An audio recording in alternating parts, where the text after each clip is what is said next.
दोस्तों नमस्कार, जय श्री कृष्णा, राधे राधे। दोस्तों, कुछ लोगों को अपने जीवन से शिकायत रहती है कि मेरा भाग्य साथ नहीं दे रहा है। हम बहुत तो प्रयास कर रहे हैं लेकिन हमें सफलता नहीं मिल रही है और कुल मिलाकर वो अपनी असफलता का ठिकरा अपने भाग्य पर फोड़ देते हैं। देखने में कुछ लोगों की बात सही भी लगती है, क्योंकि बहुत से लोग ऐसे हमको देखने को मिल जाएंगे जो बहुत कठिन परिश्रम करते हैं लेकिन उन्हें सफलता नहीं मिल पाती है।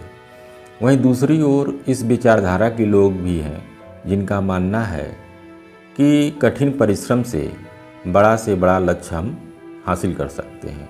भाग्य कोई ऐसी चीज़ नहीं होती है। कुल मिलाकर हम परिश्रम करें तो हमें सफलता ज़रूर मिलेगी। दुनिया में ऐसे बहुत से उदाहरण हैं जो एकदम नीचे से स्टार्ट करके बहुत ऊंचाई तक पहुँचे हैं। लेकिन दोस्तों, ये तो बात हुई कर्म और भाग्य की कि इसमें किसकी प्रधानता है, कर्म की या भाग्य की, अर्थात कर्म बड़ा या भाग्य। लेकिन इस बीच हम बुद्धि की भी बात करना छोड़ दिए हैं। बुद्धि भी तो एक महत्वपूर्ण कारक है। भाग्य और कर्म के साथ बिना बुद्धि के कैसे हो सकता है। दोस्तों, आज हम बात करेंगे इन तीनों यानी कि कर्म, भाग्य और बुद्धि में कौन बड़ा है। कर्म बड़ा है या भाग्य बड़ा है या बुद्धि। दोस्तों, यदि हमारे चैनल पर नए हैं तो लाइक और सब्सक्राइब करें और वीडियो के अंत तक बने रहें। चलिए एक कहानी के माध्यम से हम समझते हैं कि कर्म, भाग्य और बुद्धि में कौन बड़ा है। एक दिन स्वर्गलोक में कर्म, भाग्य और बुद्धि ये तीनों चर्चा कर रहे थे कि सबसे बड़ा कौन है। बहुत दिन से वो लोग निर्णय नहीं कर पा रहे थे कि हम तीनों में सबसे बड़ा कौन है।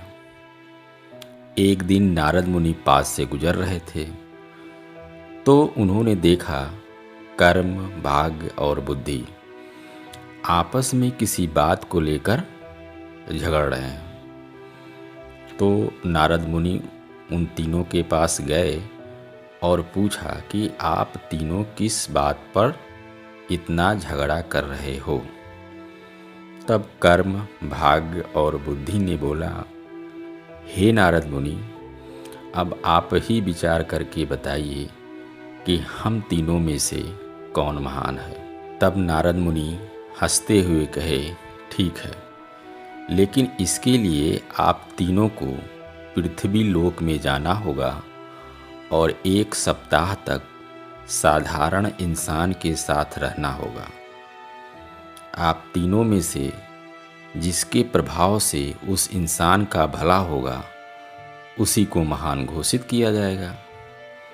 यह सुनकर तीनों पृथ्वी लोक में जाने के लिए राजी हो गए। जब तीनों पृथ्वी लोक में आए तो उन्होंने जंगल में एक गरीब इंसान को पेड़ काटते हुए देखा। उन तीनों को लगा कि यही वह सही इंसान है जिसके शरीर में प्रवेश कर हम अपनी महानता सिद्ध कर सकते हैं। कर्म, भाग्य और बुद्धि आपस में बातें करके उन्होंने यह निर्णय लिया कि वे 1 सप्ताह इस इंसान के शरीर में रहेंगे और जिसके प्रभाव से इस इंसान का भला होगा उसे ही महान माना जाएगा। तो कर्म बोला, सबसे पहले मैं जाऊंगा और उस इंसान का भला करूंगा।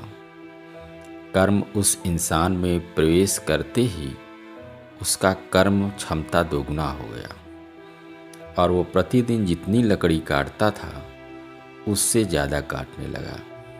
यह देखकर वह इंसान बहुत खुश हुआ।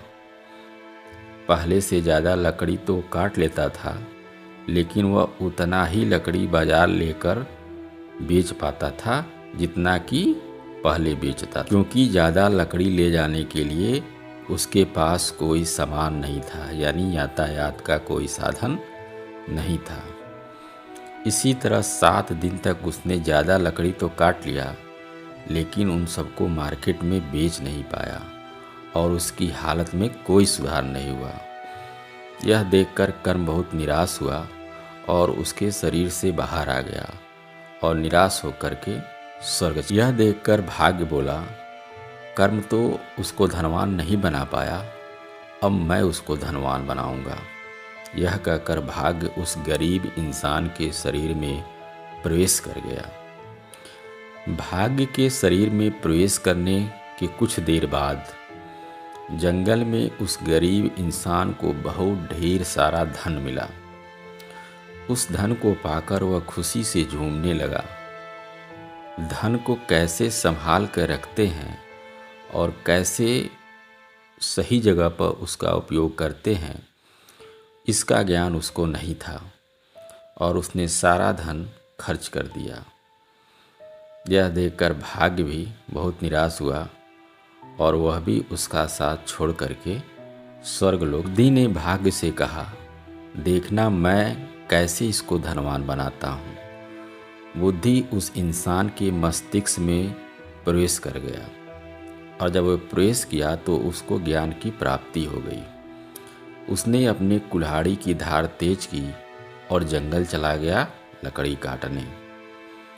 आज उसने पिछले दिन से कुछ ज़्यादा लकड़ी काटी और सारे लकड़ी को एक रस्सी से बांधकर खींचते हुए बाजार ले गया।